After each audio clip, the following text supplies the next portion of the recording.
Anak, alas 6 pa lang ng umaga, papasok ka na ng opisina, gulat na tanong ni Isabelita, nang mapansin ang kanyang anak na si Maria Clara na abala sa pag-check ng bag nito, nakabihis na tila handang-handa sa isang malaking laban.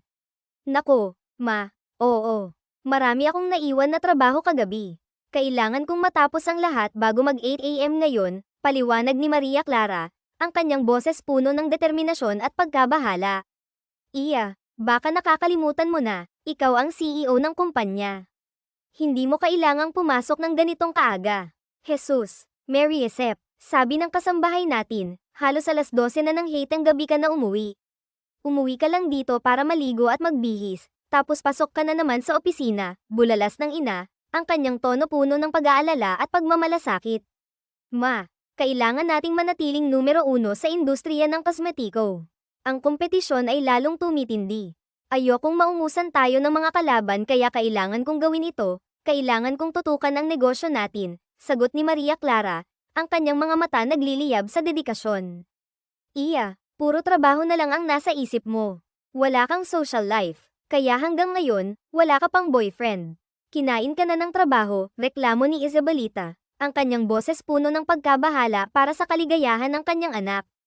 Maya-maya, tila nagising ang ama na si Alfredo sa usapan ng mag-ina. Oh, Iya, bakit nakabihis ka na? Pupunta ka na ba ng opisina? 6 AM pa lang tanong ng ama, ang kanyang tono puno ng pag-aalala. Yan ang sinasabi ko sa anak mo, masyado na siyang babad sa trabaho. Wala nang ibang gawin kundi ang magtrabaho ng magtrabaho, dagdag pa ng ina, na tila nag-aalala para sa kalusugan ng kanyang anak. This is my life, ma, pa. Binigyan niyo ako ng responsibilidad na pamunuan ang kumpanyang ito at gagawin ko ang lahat para sa sinimulan niyong negosyo. Papa, don't worry, masaya ako sa ginagawa ko, sagot ni Maria Clara, ang kanyang tinig puno ng sigasig. Iya, hindi kita nilagay sa posisyon na yan para patayin ang sarili mo sa pagtatrabaho. Ikaw ang CEO, dapat mong pangasiwaan ang trabaho ng iyong mga tao. Naniniwala ako sa kakayahan mo, kaya hindi mo na kailangang masyadong magpakahulip, sabi pa ni Alfredo, ang kanyang boses puno ng pagmamalasakit. I love my job, pa. I love what I'm doing. Okay lang ako, don't worry, nakangiting sagot ni Maria Clara, na tila naglalaman ng lakas ng loob. Iya, hindi ka na bata. I enjoy mo ang buhay mo. Lumabas ka kasama ang mga kaibigan mo, mag-unwind ka paminsan-minsan, suhestyon pa ng kanyang ina. At Maria Clara, ikaw lang ang kaysa isa naming anak. Bago naman kami lumisan ng mama mo, bigyan mo naman kami ng apo, pakiusap ni Alfredo, ang kanyang tono puno ng pag-asa. Paano tayo bibigyan ng apo wala ngang boyfriend, sabad naman ni Isabelita, na tila nagtataka. Bamantong hininga si Maria Clara, narinig na kasi niya ang mga pangaral na ito mula sa kanyang mga magulang. Halos araw-araw siyang sinesermonan ng mga ito. Paano nga ba naman, totoo naman ang sinasabi ng kanyang mga magulang. Nabuhay yata si Maria Clara para lamang magtrabaho. Halos sa kumpanya na lang nakatuon ang buong atensyon niya. Halos wala siyang kaibigan, bilang lang sa daliri, at higit sa lahat, never pa siyang nagkaroon ng love life. Paano nga ba naman? Bata pa lang siya, nabuo na sa kanyang isipan na balang araw siya ang mamumuno sa kanilang kumpanya. Pangarap niya ito kaya talagang pinaghusayan niya ang pag-aaral hanggang kolehiyo upang maging karapat-dapat na CEO. Si Maria Clara ay tunay na mahusay sa paghawak ng negosyo, subalit sa iba pang aspeto ng kanyang buhay, siya ay tila kulang. Maganda si Maria Clara, kahit na ang kanyang pananamit ay madalas na simpleng skirt at blouse na may coat, ang kanyang karisma at ganda ay talagang lumalabas. Kadalasan, ang kanyang mahabang buhok ay nakatali, at halos hindi siya nagme-makeup. Ngunit kahit sa kabila ng lahat ng ito, kitang-kita pa rin ang kanyang likas na kagandahan. Sa edad na 28, wala siyang boyfriend, isang katotohanan na labis na ikinababahala ng kanyang mga magulang. Sila'y patuloy na nangungulit sa kanya na huwag masyadong magpakalulong sa trabaho at sana'y magdesisyon siyang magkaroon ng kasintahan. Ngunit matigas si Maria Clara, wala sa kanyang bokabularyo ang salitang boyfriend, asawa, anak, o relasyon. Ang kanyang focus ay tanging sa trabaho, negosyo, at kumpanya lamang. Pang-ilang beses ko na bang narinig ang mga pangaral nyo na yan, Mama, Papa? Hindi ba kayo nagsasawa? Alam nyo naman ang isasagot ko sa inyo. Wala akong plano na mag-asawa at magkaanak. Ang baby ko ay ang kumpanya. Iyan ang magbibigay sa atin ng kasiyahan kapag mas lumago pa ang negosyo, tugon ni Maria Clara, ang kanyang tinig puno ng determinasyon. O sige, mauna na po ako ha, dugtong pa niya sabay halik sa pisngi ng kanyang mga magulang bago siya tuluyang umalis sa mansyon. Pagdating ni Maria Clara sa opisina, hindi na siya nag-aksaya ng oras. Kaagad niyang sinimulan ang kanyang mga gawain. Masinsinan niyang binabasa ang lahat ng dokumento sa kanyang harapan bago niya ito pirmahan. Maraming mga files ang kanyang pinagdaraanan, at madalas niyang minamarkahan ang mga ito ng cross-out na nangangahulugang hindi niya gusto ang nakasulat. Maingat niyang sinusuri ang bawat letra. Ayaw niyang may makalusot sa kanya, kaya naman madalas siyang tawaging the Super OC CEO. Bago pa man matapos ang 8:00 ng umaga, natapos na niya ang pagsusuri sa napakaraming papeles. Ngunit hindi pa doon natatapos ang lahat. Tuwing 8:00, nagpapatawag siya ng daily meeting sa kanyang mga staff, kaya't kung baguhan ka sa kumpanyang ito, tiyak na mapaparesign ka agad dahil sa kanyang pagiging masusi. Gayunpaman, well compensated naman ang mga empleyado, maganda ang sahod at mga benepisyo na ibinibigay ni Maria Clara sa lahat. Paano nga ba naman, talagang oras, talino, at kakayahan ang basehan para makapasok dito. Sa umagang iyon, pumasok sa opisina ni Maria Clara ang kanyang PR manager at tanging kaibigan, si Carmen, nakababata niya. Sabi ko na nga B. Ganito palang kaaga, babad na sa papeles yang mga mata mo, bungad ni Carmen habang hawak ang 2 tasa ng kape. Inilapag niya ang 1 tasa sa lamesa para sa kanyang kaibigan. Mag-coffee ka nga muna. Tumawag sa akin yung mama mo, hindi ka pa daw nagbi-breakfast, napailing-iling na sabi ni Maria Clara. Hanggang dito talaga sa opisina may mga mata sina mama at papa, no? Hoy sis, hindi ako mata ng parents mo. May mga pagkakataon lang na sumasang-ayon ako sa kanila. Pero hindi ibig sabihin na sumasang-ayon ako sa lahat ng oras. Dapat kasi kumain ka muna bago ka pumunta dito. At sis, 6 AM na, nakasubsob ka na dito sa opisina. Sige. Hayaan mo, next time magpapadala na lang ako ng damit mo dito. Nakakahiya naman sa mansyon nyo, umuwi ka pa, sarkastikong sabi ng kanyang kaibigan. Bahagyang natawa si Maria Clara, tinitigan ng kape na pinatong ng kaibigan at nagpasalamat. Thank you for this coffee, sis. Alam ko din na sinabi ni mama yan sa'yo na bigyan ako ng kape. Hoy, bukal sa loob ko yan ha. Bulalas pa ni Carmen. Isang umaga ng Sabado, nagulat ang mag-asawang Isabelita at Alfredo dahil kahit umaga ay nakabihis pa rin si Maria Clara ng formal attire. Isa lang ang iniisip ng mag-asawa, pupunta na naman ito sa opisina. Anak, Iya, bakit bihis na bihis ka? Bulalas ng ama. Maria Clara, Iya, baka nakakalimutan mong Sabado ngayon, dugtong naman ng ina. Yes, ma, pa, I know it's Saturday, pero nagkaroon ng problema sa factory. Kailangan kong naroon, nagmamadaling sagot ni Maria Clara. Anak, nandun naman yung mga supervisors mo at mga head ng department para lutasin ang mga issue. Hindi mo na kailangang naroon, pagsalungat ni Alfredo. No, pa, kailangan kong makita ang problema ng personal, matigas na sagot ng anak. Hindi ka man lang ba kakain? Tanong pa ni Isabelita. No, ma, okay na ako. Sige na po, aalis na ako. Pagpapalam pa ni Maria Clara sabay beso sa kanyang mga magulang. Nagmamadali siyang lumabas ng bahay, halatang aligaga dahil sa problema sa kanilang factory. Pagkalabas ng anak, may sensinang nag-usap ang mag-asawa. Paano ba natin babaguhin ang takbo ng buhay ng anak natin? Tanong ni Isabelita. Gusto kong mag-enjoy siya sa buhay. Gusto kong maranasan niya ang mga bagay-bagay. Hindi ko pinangarap na maging ganyan ang yunakahihan natin. Masyadong sub-sub at dedicated sa trabaho. Kasalanan mo to Roldan, masyado mo siyang in-expose sa negosyo, paninisi pa ng ina. Napailing-iling si Alfredo, nasa dugo ni Maria Clara ang pagiging negosyante. Oo, pero hindi ko ginasto na maging ganyan siya ka-focus sa trabaho. At isa pa, we are not getting any younger, Jamina. Gusto ko din na magkaapo tayo.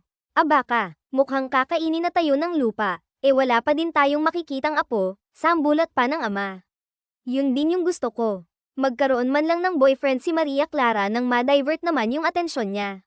Maganda naman ang takbo ng negosyo, bakit kailangan niyang magpakasubsob sa trabaho? Kailangang ma-in-love si Maria Clara, bulalas pa ni Isabelita. May naiisip akong paraan para mabago ang focus ni Maria Clara, napapatango sabi ni Alfredo. Ano yun, Roldan? Tanong ng ina. Dahil masyado siyang tutok sa negosyo at sa kanyang posisyon, tatanggalin natin sa kanya ang kanyang mana kung hindi siya makakapag-asawa ngayong taon, mariing suhestyon ni Alfredo. Sigurado ka ba dyan, Roldan? Paano kung hindi nga mag-asawa si Maria Clara? Paano ang negosyo? Maipagkakatiwala mo ba iyon sa iba, bulalas ng asawa?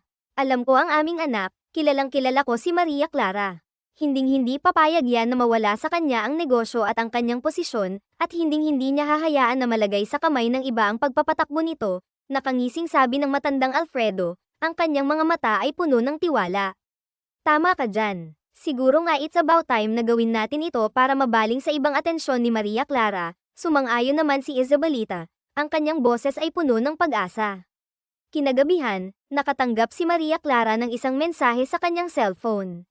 Nagulat siya dahil ngayon lamang siya nakatanggap ng ganoong mensahe mula sa kanyang mga magulang. Pinapauwi siya nito at may mahalaga daw silang pag-uusapan. Pagpasok niya sa loob ng malaking mansyon, nagulat siya sa kanyang nakita. Nandoon sa kanilang living room ang kanyang mga magulang, sina Doña Roldan at Isabelita, kasama pa ang kanilang family attorney na si Attorney Lopez. Anong meron? Bakit nandito si attorney? Bungad ni Maria Clara. Ang kanyang tinig ay puno ng pag-aalala. Maupo ka na muna, Iya, sabi ni Alfredo, ang kanyang tono ay seryoso. Kinakabahan, naupo si Maria Clara sa sofa. What's wrong? What's happening? Tanong niya. Ang kanyang puso ay kumakabog sa takot. Iya, anak, Maria Clara, siguro it is about time na manghimasok na kami sa personal mong buhay. All we want is for you to be genuinely happy. We just want you to enjoy life as it is to be. Panimula ng ama, ang boses nito ay puno ng malasakit. Ano po ba yun? Sabihin nyo na, sabi ng kinakabahan na si Maria Clara, ang kanyang mga kamay ay nanginginig. Iya, wala kaming masamang intensyon ha, dugtong pa ng ina, ang kanyang mga mata ay puno ng pag-aalala. Oh my God, pa, sabihin nyo na nga ano ba kasi yun? Bakit kailangang andito pa si Attorney Lopez, bulalas ni Maria Clara, ang kanyang boses ay nag-aalab sa pagkalito. Inabot ni Alfredo ang dokumento sa kanyang anak. Anak, heto ang nais naming mangyari. Ano to? Tanong ng dalaga, ang kanyang isip ay naguguluhan. Gusto naming magkaroon ka ng asawa ngayong taon, and sooner, bigyan kami ng apo ng mama mo, panimula ni Alfredo, ang kanyang boses ay matatag. Anong kalokohan to? Gulat na sabi ni Maria Clara, ang kanyang mga mata ay lumalaki sa pagkabigla. Tama ka ng dinig, anak. Kung hindi ka makakahanap ng asawa ngayong taon, tatanggalin kita bilang CEO ng company. Bukod pa doon, tatanggalan kita ng karapatan sa negosyo. Mawawala din lahat ng mana mo, direktang sabi ng ama, ang boses nito ay puno ng determinasyon. Napailing-iling si Maria Clara at napahawak sa kanyang ulo. Nakasaad sa dokumentong yan ang lahat, sambit ng ama sabay turo sa papel na hawak ng anak. Are you crazy? No. I don't believe in you. Alam kong hindi nyo hahayaan na ibang tao ang magpapatakbo ng negosyo. Nice try, pa. Sambit pa ng anak, ang kanyang boses ay puno ng pagsalungat. Seryoso ako, Iya. Pirmado ko na ang papeles na yan at alam yan ni Attorney Lopez, sabi pa ni Alfredo, ang kanyang tono ay hindi nagbabago. Pipilitin nyo akong mag-asawa at magkapamilya kapalit ng posisyon ko at ng negosyo natin. This is dumb, Dad. This is unfair, wika pa ni Maria Clara, ang kanyang damdamin ay nag-aalab. My decisions are final. It's up to you kung gagawin mo ang mga kondisyon namin ng mama mo o hahayaan mong ibang tao ang mamahala ng kumpanya, sabi pa ng ama, ang kanyang mga mata ay puno ng determinasyon. Napapikit si Maria Clara at nagdasal sa kanyang isip, Lord, totoo ba ang mga naririnig ko sa mga magulang ko? Alam kasi ni Maria Clara na hindi kailanman nanloko ang ama niya at sa pagkakataong ito, sigurado siyang seryoso ang ama niya sa kanyang desisyon. This is brutal, bulalas ng dalaga, ang kanyang tinig ay puno ng pagkabigo. Will you take it or leave it? Wika ng papa niya, ang kanyang tono ay puno ng hamon. Walang ibang tao ang pwedeng mag-manage ng business, mariing sabi ni Maria Clara, ang kanyang boses ay puno ng determinasyon. So that means I take mo yung sabi namin ng papa mo, sambit naman ng kanyang ina, ang kanyang mga mata ay puno ng pag-asa. Napapikit si Maria Clara at saka marahang tumango. Okay kung yan ang magpapakagat nyo kahit hindi nyo isinasaalang-alang yung gusto ko, naiinis na sambit ni Maria Clara, ang kanyang damdamin ay nag-aalab. Pagdating ng Lunes, hindi pa rin lubos maisip ni Maria Clara ang ginawang desisyon ng kanyang mga magulang. Mahal niya ang kumpanya at mahal niya ang kanyang posisyon. Ang pagiging CEO ay isang pangarap na kanyang pinapangarap mula pa noong pagkabata. Ang posisyong ipinagkaloob ng kanyang ama ay ang posisyong babawiin ng kanyang mga magulang kung hindi siya makakahanap ng mapapangasawa. Nang umagang iyon, ikinwento ni Maria Clara sa kanyang kaibigan na si Carmen ang tungkol sa naging desisyon ng ama niya. What? Kailangan mo na mag-asawa kung hindi mawawala yung posisyon mo pati na rin yung mana mo. Bulalas ni Carmen, ang kanyang mukha ay puno ng pagkabigla. Ay lakas mo pa at nang marinig ng buong floor, sarkastikong sabi naman ni Maria Clara, ang kanyang tono ay puno ng ironiya. Nagulat naman ako dyan, sis. True ba yan? Handang ipamahala ni Alfredo sa ibang kamay yung kumpanya kapag hindi ka pa nag-asawa, dagdag pa ng kaibigan, ang kanyang mga mata ay nag-aalab sa pagkabigla. Yes, handa nilang gawin yun, naiinis na sabi naman ng dalaga, ang kanyang damdamin ay nag-aalab. OMG, mapapalitan ka na, bahagyang nakangiting tugon ng kaibigan, ang kanyang tono ay puno ng pang-uudyok. Oh, bakit parang masaya ka pa? Masungit na tugon naman ni Maria Clara, ang kanyang damdamin ay puno ng pagkalito. Hindi naman sa ganun, kaya lang alam mo na, wala nang meeting everyday kapag nawala ka. Tapos pwede na akong mag-leave, wala na masyadong mabusisi sa mga reports, wala nang magpa-follow up ng mayat maya, nakangiting sabi pa ni Carmen. So parang sinabi mo na rin na toxic akong boss, pairap pa na sabi ng dalaga. Hindi sa akin ang galing yan, sabi naman ng kaibigan. Anyway, ano yung plano mo? I will never give this company to somebody. Dugot pawis ko ang naging puhunan ko dito. Hinding-hindi ako makakapayag na basta-basta na lang mapunta sa wala ang pinaghirapan ko, sabi pa ni Maria Clara. Meaning magpapakasal ka eh. Kaninong Pancho Palato ka naman magpapakasal eh? Wala ngang naglalakas loob na manligaw sa'yo eh, pran kang sabi pa ni Carmen. Napaisip naman si Maria Clara sa sinabi ng kaibigan. Saan nga ba naman siya makakahanap ng mapapangasawa eh paano siya mag-aasawa gayong wala siyang ine-entertain na kahit na sino? Ano bang gagawin ko? Sambit pa ng dalaga. Dapat magpaligaw ka na, suhestyon pa ni Carmen. Wala ngang nagkakamali ba? Mahina namang sambit ni Maria Clara. Paano nga naman? Napaka-strong ng dating mo lahat ng lalaki takot kang lapitan, pagpaprangkisa ni Maria Clara at tila na frustrate na. Ako bahala sis hahanapan kita ng mapapangasawa, nakangising sabi ni Carmen. Wait, ayoko ng totoong mapapangasawa ha. Magpapanggap lang na asawa ang kailangan ko, yung ipapakita ko kina mama at papa na may boyfriend ako then kasal-kasalan lang ganun, wika ni Maria Clara. Oh my God, ano ba yan sis? Bakit di ka humanap ng totoong magmamahal sa'yo, yung genuine love you mean? Pumayag ka lang pala para hindi mawala yung posisyon sa'yo sis. I believe walang ibang hangad yung parents mo kundi sa ikakabuti mo. Kung ganyan ang mindset mo, much better wag ka na lang magpakasal. Huwag kang magcheyo, just be a normal person, find real love and find the beauty of life, suhestyon pa ni Carmen. My life is here, my life is the company. My entire life I was born to be the president of this business. I will never be a normal girl living a simple life.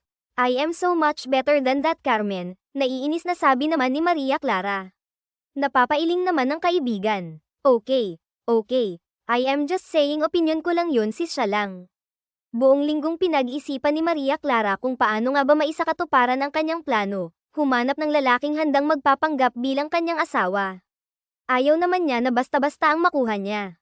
Kilala niya ang kanyang ama, alam niyang ipapa-background check ng kanyang ama ang lalaking mapipili niya, kung kaya naman wala pa man ay naiisip na ni Shelly Ann ang mga posibleng mangyari. Maya-maya ay biglang kumatok sa kanyang opisina si Carmen. Nagbago ang isipan nito at nais ng tulungan ng kaibigan. Okay sis, I will help you na. Tutulungan na kitang humanap ng lalaki, sabi pa nito.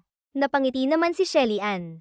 Natuwa dahil may makakatulong na siya sa paghahanap ng lalaking maaaring kontsabahin para maging peke niyang asawa. Thank you, sis. Thank you talaga, sambit ng dalaga. Punta ka sa kondo ko mamaya.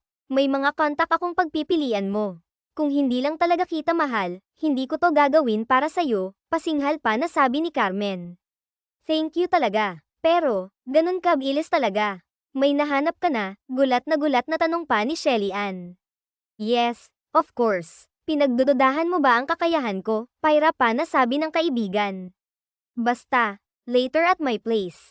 Magpapa-audition tayo ng mga peke mong asawa. Kinagabihan nga ay nagtungo na si Shelly Ann sa kondo ng kaibigan.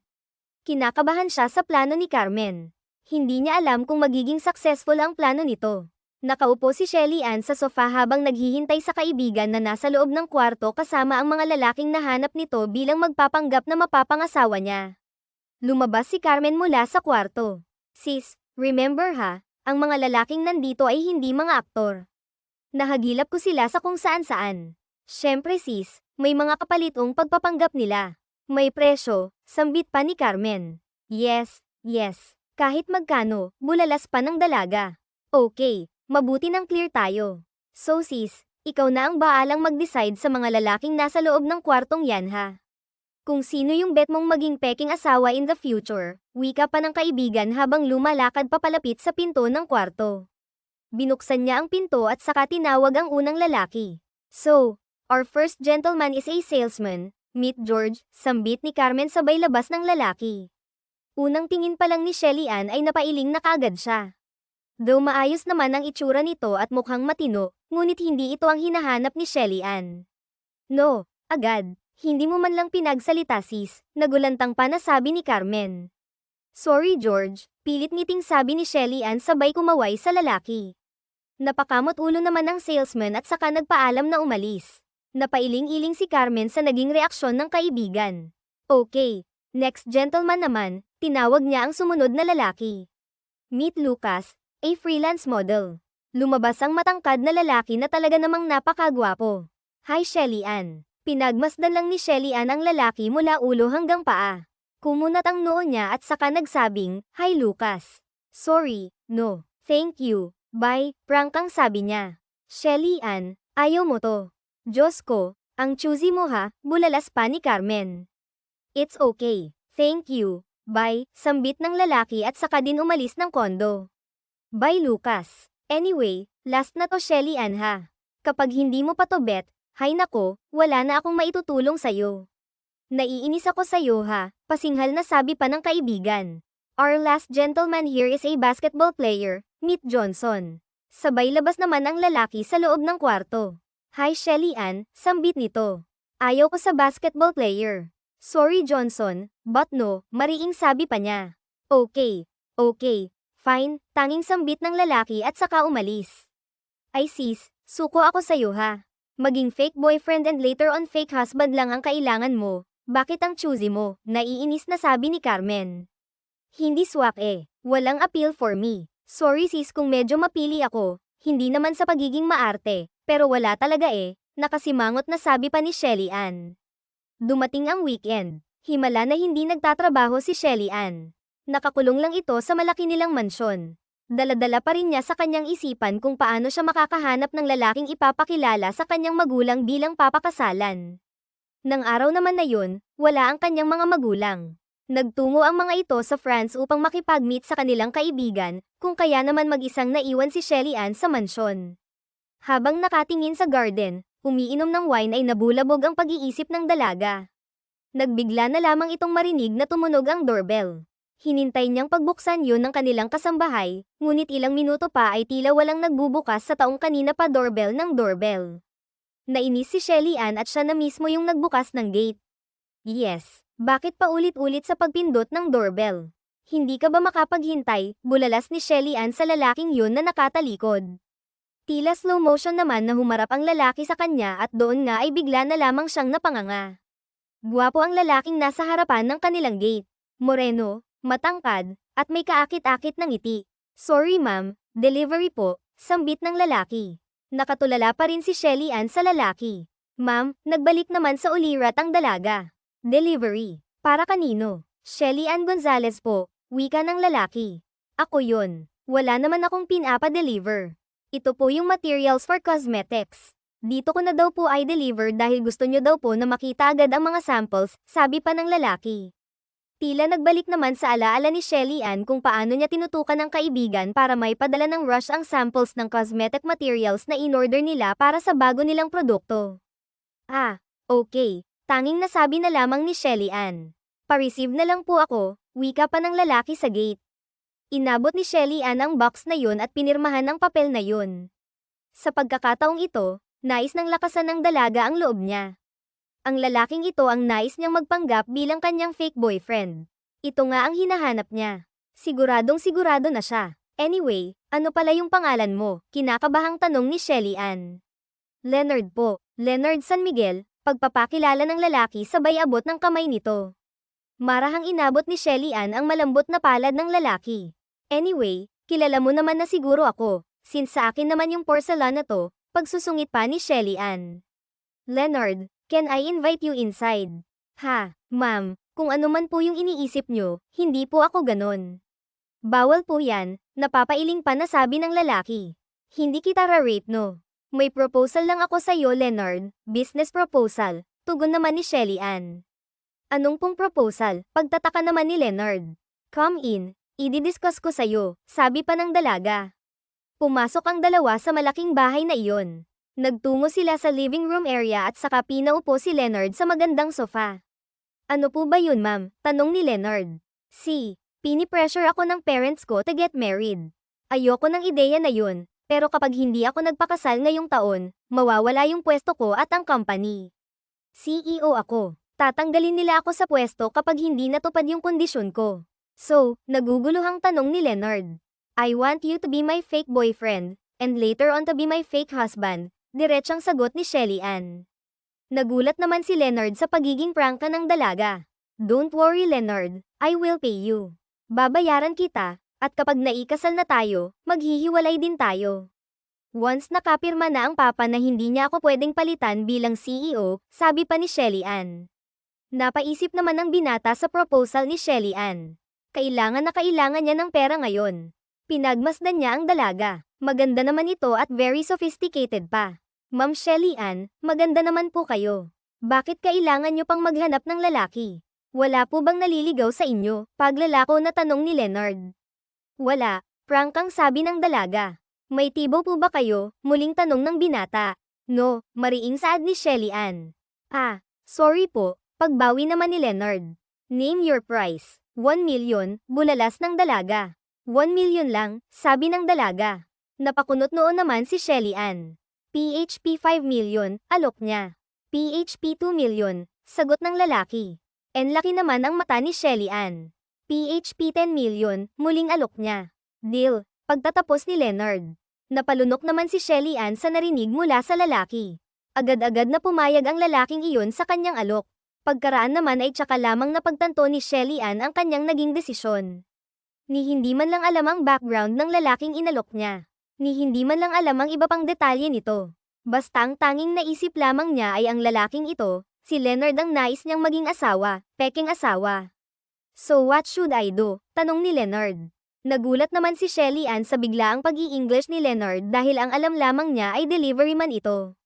Napahit ng ulo si Shelly Ann. Leonard, deliveryman ka lang ba talaga? I mean, dapat alam ko ang background mo right? Syempre, for sure. Tatanungin ako ni mama at papa. Tatanungin din ako sigurado kaya dapat alam ko, sambit niya. Tinitigan ni Leonard ang mga matang yun ni Shelly Ann na puno ng mga tanong. I am actually the owner of the cosmetic materials na in-order nyo. Startup company kami, kaya very thankful ako na sa akin kayo nagtiwala na kumuha ng materials.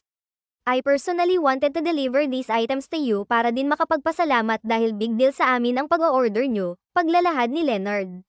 Nagulat si Shelly Ann sa pinagtapat ni Leonard, kung kaya naman ibang-iba ang postura nito at kung paano ito makipag-usap sa kanya. I personally like your materials, quality, and at the same time affordable, tanging sambit niya. Kung gayon, may company ka naman pala. Bakit kinagat mo yung proposal ko? Pagtataka pa ni Shelly Ann, 10 million is 10 million. Sa katulad ng kumpanya ko na nagsisimula pa lang, napakalaking bagay ng 10 milyon. It will go a long way, tugon naman ni Leonard. And bilang pasasalamat na din sa'yo, I also want to help you sa problema mo.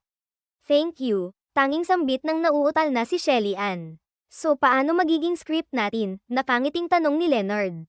Pagkatapos nga ng tagpong yun ay nagsimula ng magplano ang dalawa para sa gagawin nilang pagpapanggap. Kailangan nilang mapaniwala sina Alfredo at Isabelita na magkasintahan sila. Kailangan maging kapani-paniwala ang pag-iibigan nila. Nang araw na iyon ay nagkita ang dalawa sa isang coffee shop. Hayun nga at kanina pa naroon si Leonard, hinihintay si Shelly Ann. Nang dumating ang dalaga ay bigla na lamang itong napatingin sa suot nitong relo.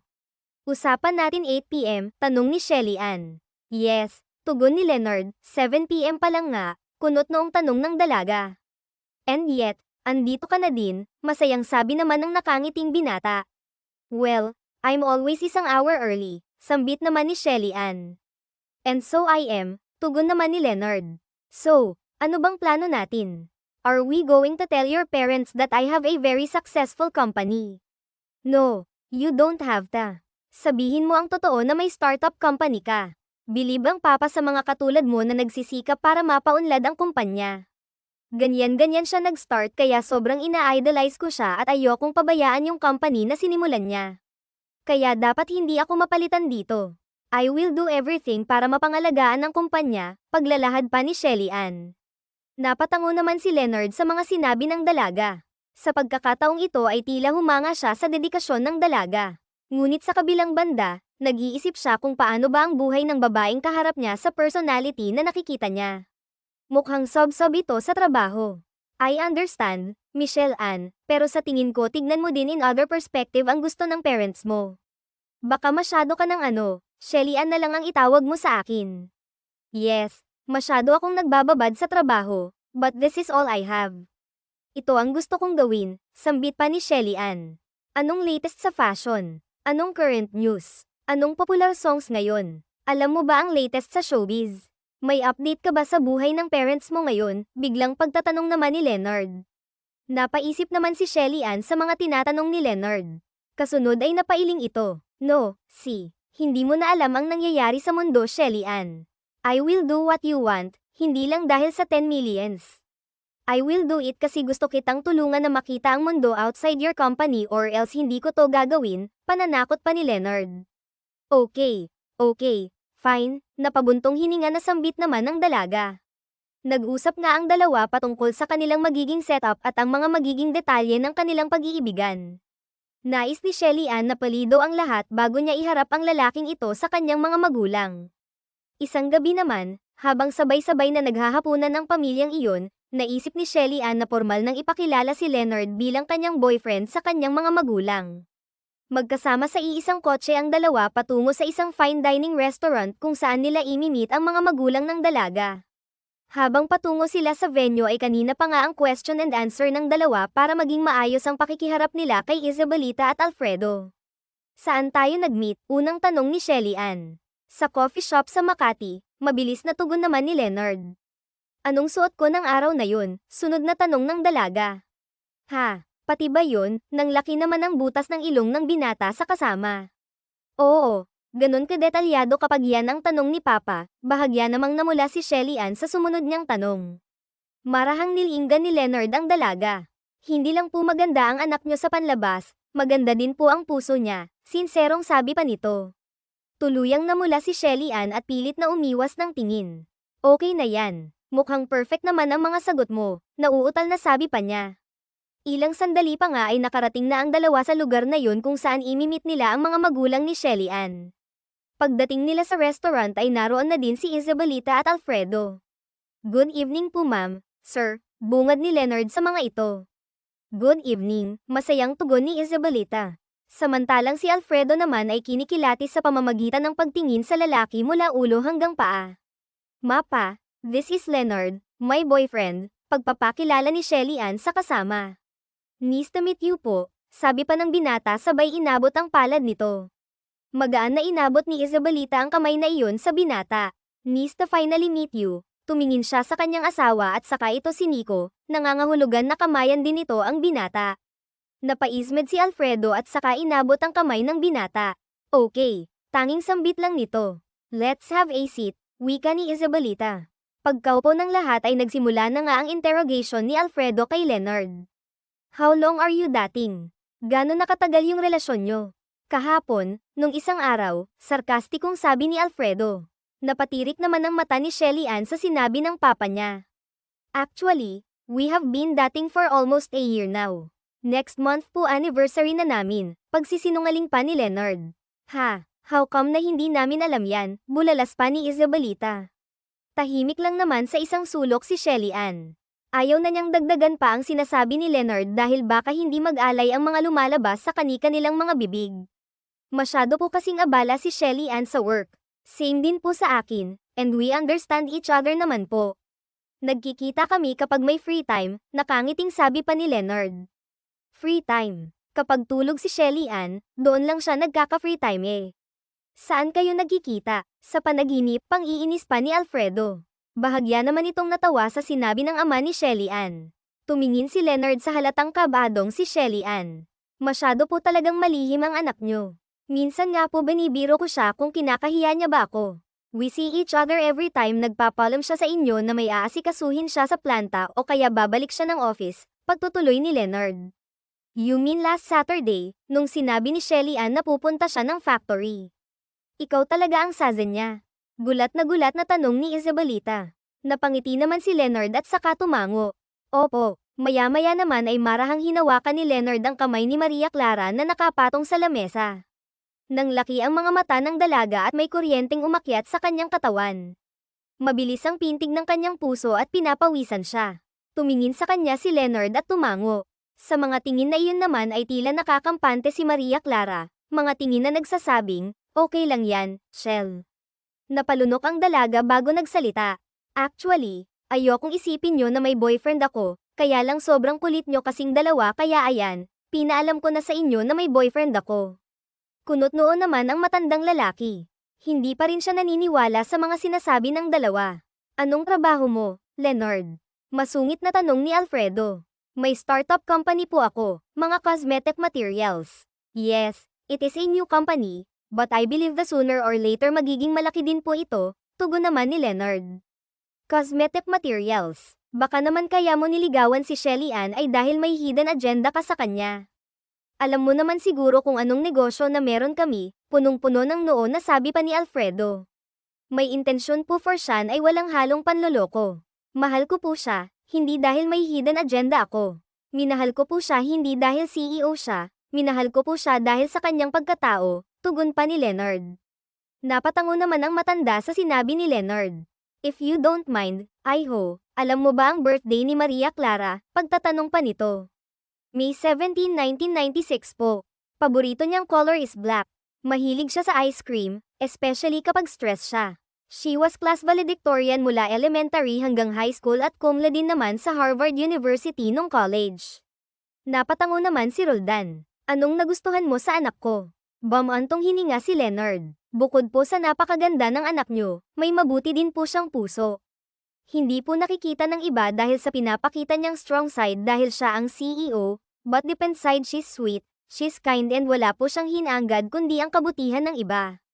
Hindi ko lang po basta nagustuhan si Shelly Ann, mahal ko po siya, madamdaming paglalahad ni Leonard.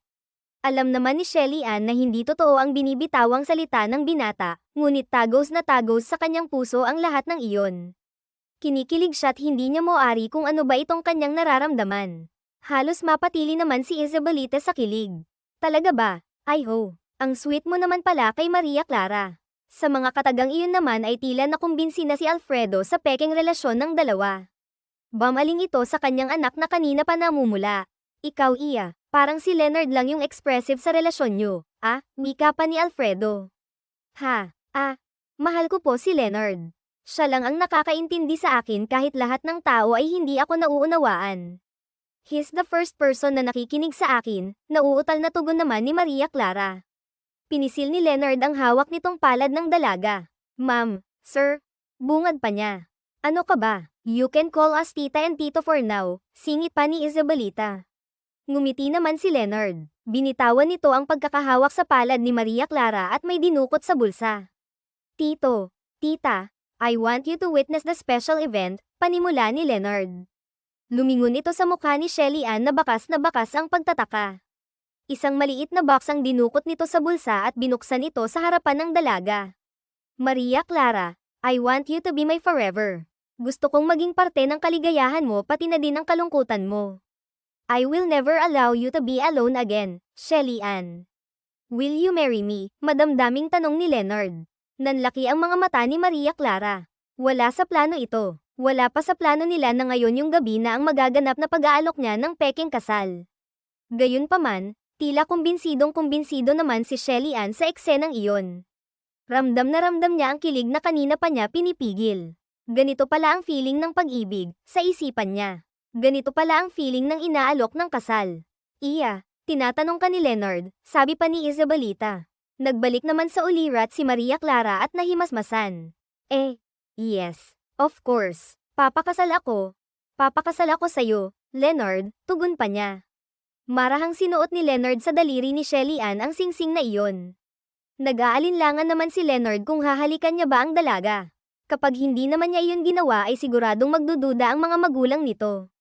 Kung kaya naman naglakas loob siyang hagkan ang mga labi ni Shelly Ann. Napapikit naman si Shelly Ann nang biglang lamapat sa kanyang mga labi ang malambot na labi ni Leonard. First time ito, ang unang pagkakataon na mahalikan siya sa labi. Nakakakiliti, nakakakilig, para bang may kuryente na gumagapang sa buong katawan. Hindi niya maintindihan, pero pakiramdam ni Maria Clara ay nasa alapaap siya ng mga sandaling iyon. Pagsingit naman ni Alfredo nang mapansin na ilang segundo na din na hinahalikan ni Leonard ang anak. Biglang bumitaw si Leonard sa pagkahalik sa dalaga. Tinitigan niya ito sa mga matang marahang dumidilat, gumiti siya at saka nagsabing, "Pasensya na po, masaya lang po ako." Pinigil naman ni Shelly Ann ang kanyang itik, ngunit halatang halata naman sa kanyang itsura ang kasiyahan ng mga sandaling iyon. "I'm so happy for the two of you, especially for you, Maria Clara. Pag-usapan na natin sa susunod ang kasal, ha? Tapos bigyan niyo na kami agad ng apo," nananabik na sabi naman ni Isabelita. Napailing naman si Shelly Ann sa tinura ng kanyang ina. "I hope di mo to ginagawa para lang sa posisyon, Iya. Dahil kapag nalaman ko na pinagluloko niyo lang kaming dalawa ng mama mo, alam mo na ang mangyayari," pagpapaalala pa ni Alfredo. Bumaling din ito kay Leonard at nagsabing, "Pati sayo, pati ikaw madadamay. Papa, dapat maging masaya nga ba ito? Ikakasal na ito, naman ang matagal mo nang hinihintay ba?" Pagtataray pa ni Shelly Ann. "Huwag po kayong mag-alala, hindi po namin kayo niloloko ni Maria Clara. Mahal na mahal po namin ang isa't isa, tito, tita," pagsingit naman ni Leonard. "Nako, mama at papa na lang din yung itawag mo sa amin. Kanina okay lang yung tito at tita. Ngayon ay kakasal na kayo, aba. Dapat mama and papa na din yung tawag mo sa amin," masayang sabi ni Isabelita. Napangiti naman si Leonard. "Sige po, mama, papa," sabi pa niya. Pagkaraan ng mahalagang tagpo na iyon ay naisipan naman ni Shelly Ann at Leonard na mag-usap sa isang parke. "Grabe yung eksena mo kanina, ha? Hindi ko akalain na ganun ka kagaling," pagpuri ni Shelly Ann. "Kagaling humalik," biro pa ni Leonard. "Baliw, ganun ka kagaling magpanggap, parang matagal mo nang ginawa, sabi naman ni Maria Clara. "Syempre dapat ka panipaniwala, no? Baka mamaya pumalpak, sayang ang PHP 10 million, sambit pa ni Leonard. "Huwag kang mag-alala, sayong-sayo ang 10 million, pahirap naman na sabi ni Maria Clara. "Pero aside from that, I really love your parents. Kaya dapat bago matapos ang lahat ng to, bagong Shelly Ann na ang makita nila, ha? Dapat you open yourself to the world." At sooner or later, tila hangin na naman ang tinig ni Leonard. "Makahanap ka ng taong mamahalin mo. Mamahalin more than your company." Ngumiti lang ang dalaga at saka bumulong. "Sana ikaw na ang taong yun. May sinasabi ka?" pagtatanong ni Leonard. "Ha, wala. Sabi ko nagulat ako sa biglaan mong pag-alok ng kasal, wala sa plano yun." Pasinghal na sabi ni Maria Clara. "Ayaw mo bang mas mapabilis? Tsaka sayang yung moment eh. Nakuha ko na yung loob ng mama mo kahit medyo hesitant pa yung papa mo," sabi pa ng binata. "Okay lang, at least okay ka sa kanila. Okay na yang si papa, feeling ko nakuha mo naman yung loob niya. So next step tayo, kasal, saad ng dalaga. But before we get married, I mean fake wedding, gusto ko sana magkapalagayan muna tayo ng loob, Shelly Ann. I mean no personal attachment, purely business para lang mas maging kampante tayo sa isa't isa," pakiusap pa ni Leonard. Naukit naman sa isip ni Shelly Ann ang sinabi ng binata na, no personal attachment. Meaning walang mai-inlove, pero parang salungat nga ang nararamdaman ng dalaga. Dahil parang unti-unti nang nahuhulog ang loob niya sa binatang kailan lamang niya nakilala. "Walang problema sa akin, sao ba? Baka may magalit, girlfriend asawa," nahihiyang tanong ni Shelly Ann. Napatawa naman si Leonard. Girlfriend, asawa, wala, no. Walang nagkakamaling pumatol. Ang gwapo-gwapo mo tapos walang pumapatol. Saw, bulong ni Maria Clara. Ha, may sinasabi ka ulit, pagkumpirma ni Leonard sa narinig. Wala, ang sabi ko choosy ka siguro, pagsisinungaling ng dalaga. To be honest with you, naging busy din ako sa business at pagtatayo ng business ko. Hindi ko talaga naisip ang ganyang bagay. Happy na din naman ako as single, tugon naman ni Leonard. Ba't mo naman natanong yan?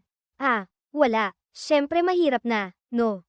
Kung may girlfriend or asawa ka pala, baka mamaya sumabit pa tayo, sabi pa ni Shelly Ann.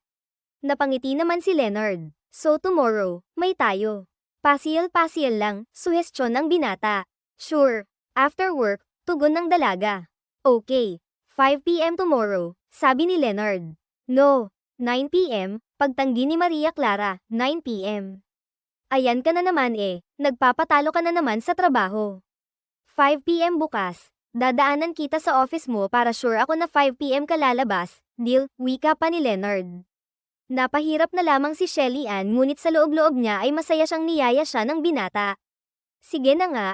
5 p.m., nakangiting sabi pa niya. Yan, dapat lagi kang ganyan, pagpansin ni Leonard. Anong ganyan, pagtataka ni Maria Clara. Ganyan, yung ngumingiti, mas lalo kang gumaganda at bumabata kapag nakangiti ka. Gawin mo yan madalas, ha, wika pa ni Leonard. Sige na. Mauna na ako, sobra na yung pagiging bolero mo, sanggal pa ng dalaga. Kinabukasan, katulad nga ng kanilang napag-usapan ay nagkita nga ang dalawa. Tulad ng sinabi ni Leonard, sinundo niya si Shelly Ann sa office nito. Alas 4 pa lamang ng hapon ay naroon na siya. Nandoon siya sa may lobby at naghihintay sa dalaga. Hindi naman maiwasan ang mga empleyadong nandoon na tignan at pag-usapan si Leonard. Lalo na chini-chismis na agad ng kanilang receptionist na ang hinihintay ng lalaking iyon ay si Maria Clara. Mas lalo pang naging interesado ang lahat kay Leonard. Paano nga naman ay may daladala pa itong bouquet of flowers para kay Maria Clara? Kumari pa naman ng takbo si Carmen patungo sa office ni Shelly Ann na naroon at abalang-abala sa pagbabasa ng mga dokumentong nasa harap nito. Hindi na nga nagawang kumatok pa ni Carmen sa pinto at dumiretso na lamang ito sa pagpasok sa room ng kaibigan. Sis, malandi ka din pala. Ba't di ka nagkukwento sa akin, bulalas ni Carmen. Napakunot noon naman si Shelly Ann sa tinuran ng kaibigan. Ha, anong sinasabi mo? At ganyan talaga kaimportante ang sasabihin mo kaya hindi mo nagawang kumatok, pasinghal pa na sabi niya. Masyado ka talagang mysterious, friend. May lalaki sa lobby. Hinihintay ka, sambit ni Carmen. Yes, that's Leonard, ang may-ari ng kinuha na natin ng cosmetic materials. Why? Tanong ni Maria Clara. Hindi lang siya business partner, no? Jowa mo na, no? Bulalas ni Carmen. At saan mo naman nakuha yung idea na yan, Carmen, pagtataka ng dalaga. Sis, may daladalang bouquet of flowers. Siguradong para sa yun, sambit pa ng kaibigan. Nanlaki naman ang mga mata ni Maria Clara at palihim na kinikilig. Ayan, lahat ng tao dito sa floor pinagtitinginan siya. This is the first time na may lalaking naghihintay saw na may pabulaklak, sis. I'm so happy for you, masayang sabi ni Carmen. Pagkarinig ni Maria Clara ay mabilis naman itong kumilos. Kinuha ang salamin at chinek ang itsura nito. Kinuha ang lipstick sa bag at bahagyang nilagyan ng kanyang labi. Pagkatapos ay kinuha ang coat at ang bag. Hoy sis, kaibigan ko lang yun. Ikukwento ko some other day ang gusto mong malaman, tugon naman ni Shelly Ann. Hay nako, ewan ko saw. Kung friend yan bakit para kang sinilihan sa puwet at hindi ka na mapakali dyan, pagpansin pa ng kaibigan. Hay ewan ko saw, sige na mauna na ako ha. May lakad pa kami ni Leonard, nagmamadali namang lumabas doon sa room na yun si Maria Clara at pinuna ang mga usisero niyang mga staff.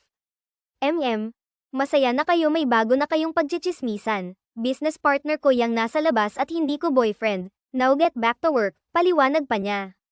Nagatubili namang kumilos ang mga empleyado at nagsibalikan sa kanilang mga cubicle. Paglapit naman ni Shelly Ann kay Leonard ay pinuna niya ito. Ba't naman may dala ka pang bulaklak? Mas lalo tayong napag-usapan ng mga staff ko niyan pabulong na sabi ng dalaga. Ayaw mo yun. Mas maraming magpapatunay na boyfriend mo nga ako, sambit ni Leonard. Bamaling si Leonard sa mga nag-uusisa empleyado. Huminga siya ng malalim. Guys, I am Leonard and I am your boss boyfriend. Malakas na pagsambulat ni Leonard sa mga staff na nakatingin. What are you doing? Biglang kinurot ni Shelly Ann ang tagiliran ng binata. Ouch! Para alam nila na may boyfriend kang hot na tulad ko, biro pa ni Leonard. Ang kapal mo ha. Halik ka na nga, sabay hinayla ni Shelly Ann ang binata. Hayun nga at namasyal ang dalawa. Naglibot sila sa Novaliches, sa Santa Rosa, sa May Laguna. Ito ang first time ni Shelly Ann na lumabas ng ganoon. Masaya siya dahil this time wala siyang ibang iniisip, walang nakabinbin na papeles na dapat pirmahan, walang client meeting, walang business presentation. Ang nasa isip lang niya ay kasama niya si Leonard na handang maging fake husband niya. Hindi niya alintana kung may presyo man ito, basta ang alam niya ay masaya siya sa mga sandaling iyon. Ang ganda pala dito, no? Bungad ni Shelly Ann. Ginabi na nga tayo eh. Maganda din sana maglibot dito kapag araw pa, tugon naman ni Leonard. Okay lang naman kahit gabi, nag-e-enjoy naman akong mamasyal, sabi ni Maria Clara. Masayang naglakad-lakad ang dalawa sa park habang panay ang pagbibiro ni Leonard kung kaya naman walang humpay din ang pagtawa ni Shelly Ann. Nasundan pa ang paglabas-labas ng dalawa. Dinala ni Leonard si Shelly Ann sa mga lugar na hindi pa nito napupuntahan, sinama sa mga activities na hindi pa nagagawa ng dalaga tulad ng wall climbing, naghikaw din sila ng mga fun run at naglaro sa amusement parks, and gabing yun nga ay nasa isang sikat na theme park ang dalawa. Namumutawi sa mukha ni Maria Clara ang lubos na kagalakan dahil kasama niya si Leonard. Walang dull moments, lahat masaya lang, tawanan, biruan, kain sa labas, kwentuhan, light situations but very memorable. Ito nga ang mga bagay na kulang kay Maria Clara, mga simpleng bagay na nakalimutan niyang i-enjoy, mga simpleng bagay na hindi niya nararanasan, kung kaya naman laking pasasalamat niya dahil nakilala niya si Leonard, ang lalaking bumago ng kanyang perspective sa buhay. Pagkaraang sumakay ng dalawa sa roller coaster ay panay ang iyakan pa ng dalawa. Grabe ka, mas malakas ka pang sumigaw kaysa sa akin. Akala ko ba sanay kang sumakay dyan, sambit ni Maria Clara habang panay ang hampas kay Leonard dala ng kagalakan. Oo, sanay na ako sumakay dyan pero nung bata pa ako. Ayoko na ulitin yan. Nahilo ako. Parang humiwalay yung kaluluwa ko sa katawan ko, wika pa ni Leonard. Natatawa ako sa facial expression mo kanina habang nakasakay tayo. Hindi mapigil ni Maria Clara ang pagtawa dahil sa naalala niya ang tila pinipitpit na luya na itsura ni Leonard habang nakasakay sila sa roller coaster. Bigla namang sumeryoso ang mukha ng binata. Masinsinan siyang pinagmasdan ang mukha ni Maria Clara. Sincere and genuine look. You look more beautiful when you laugh, Maria Clara. Please keep it that way. Sinserong sambit ni Leonard. Tila naging conscious naman si Maria Clara sa tinura ng binata. Namula siya at tila nahiya. Ang ganda ng mga mata mo habang tumatawa, Maria Clara, dagdag pa ni Leonard. Leonard, maraming salamat ha dahil binuksan mo yung mundo para sa akin. I never expected na ganito palakas Aya na bukod sa apat ng sulok ng office ay may iba pa palang mundo na pwede kong galawan. Masaya ako dahil tinuro mo sa akin kung paano I enjoy yung mga bagay-bagay, kahit gaano man ka-simple. Thank you from the bottom of my heart, madamdaming tugon naman ni Maria Clara. Hindi nagtagal ay naganap na nga ang kasal ng dalawa, isang simpleng kasal naman yun na dinaluhan ng malalapit sa kanila. Hindi na din kasi nag-abala pa si Leonard at Maria Clara dahil alam nga naman nila na sa pagdating ng araw ay maghihiwalay din sila. Hindi naman maalis ang tingin ni Leonard kay Maria Clara habang naglalakad ito papalapit sa kanya suot ang isang payak na white long dress habang hawak ang 12 white roses. Pagkalapit ni Maria Clara sa binata ay hindi napigilan ni Leonard ang magsabing, "You are the most beautiful girl in the world." Tila kinilig naman si Maria Clara sa sinabi ng binata. Alam niyang ang kasal na yun ay kasunduan lamang ngunit sa sandaling yun ay unti-unti nang nahuhulog ang loob ni Maria Clara kay Leonard. Pagkatapos ng sermon ng pari ay tinanong ng pari si Leonard, "Ikaw, Leonard, tinatanggap mo ba si Maria Clara bilang iyong asawa, sa hirap man o ginhawa?" "Opo, Father. Tinatanggap ko po," nakangiting tugon ni Leonard. "Ikaw naman, Maria Clara, tinatanggap mo ba si Leonard bilang iyong kabiyak, sa hirap man o ginhawa, bilang ng pari sa dalaga?" "Opo, Father, tinatanggap ko po," sagot naman ni Maria Clara. Kung walang tumututol sa kasalang ito, I now pronounce you, Leonard and Maria Clara, husband and wife. You may now kiss your bride, sabi ng pari. Marahang inangat ni Leonard ang belo na nakatakip sa mukha ni Maria Clara. Doon nga ay tumambad kay Leonard ang napakagandang mukha ni Maria Clara. Masaya ang pakiramdam ng lalaki. Hindi niya alam kung anong matatawag sa ganong pakiramdam. Feeling niya siyang pinakamasayang lalaki sa mundo. Ganon din naman si Maria Clara nang masilayan ang gwapong si Leonard. Nananabik siya sa halik na yun. Muli niya na namang naramdaman ang mga init na halik na una niyang naranasan sa lalaking kanyang pinakasalan. Marahang nilapit ni Leonard ang kanyang mga labi sa mapupulang labi ni Maria Clara hanggang sa maglapat nga ang mga ito. Buong pusong binigay ni Maria Clara ang kanyang labi. Hinayaan niyang angkinin ni Leonard muli na naman niyang naramdaman ang kakaibang saya dulot ng matamis na halik na yon. Lumipas ang ilang araw ay nagsama na ang dalawa sa iisang mansyon habang hinihintay nila ang bagong kasulatan na nagpapatunay na si Maria Clara ang magiging CEO ng kumpanya at hindi na kailanman papalitan. Kasama na din ang mana nito at kapag nangyari ngayon ay maghihiwalay na ang dalawa. Ibibigay ni Maria Clara ang pangako nitong 10 Philippine pesos milyon sa lalaking kanyang pinakasalan. Gayunpaman, iba ang pakiramdam ng dalawa. Tila ba namuhay na sila nang walang kasunduan. Masaya sila sa piling ng bawat isa. Masaya sila sa bawat umaga ay mukha ng bawat isa ang nakikita. Hindi man nila inaamin sa isa't isa ay bakas naman na nagmamahala na sila. Nang umagang yun ay abalang-abala naman sa kusina si Maria Clara. Oo, marunong na siyang magluto ngayon, hindi katulad ng dati na halos wala siyang panahon na magstay ng matagal sa bahay at kumain. Ngayon nga ay nakakapagluto na siya. Nagluto ka, bungad ni Leonard nang makita ang mga pagkain na nakahain sa lamesa. Nakangiti namang sumagot si Maria Clara, yes, nagluto ako ng breakfast natin bago tayo pumasok sa kanya-kanya nating office. Ang sweet naman ng asawa ko, malambing naman na sabi ni Leonard.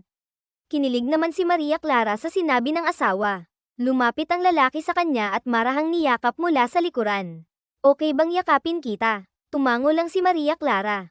Maya-maya naman ay nilapit ni Leonard ang kanyang labi sa leeg ng asawa. Naramdaman naman ni Maria Clara ang init ng bawat hininga ng asawa.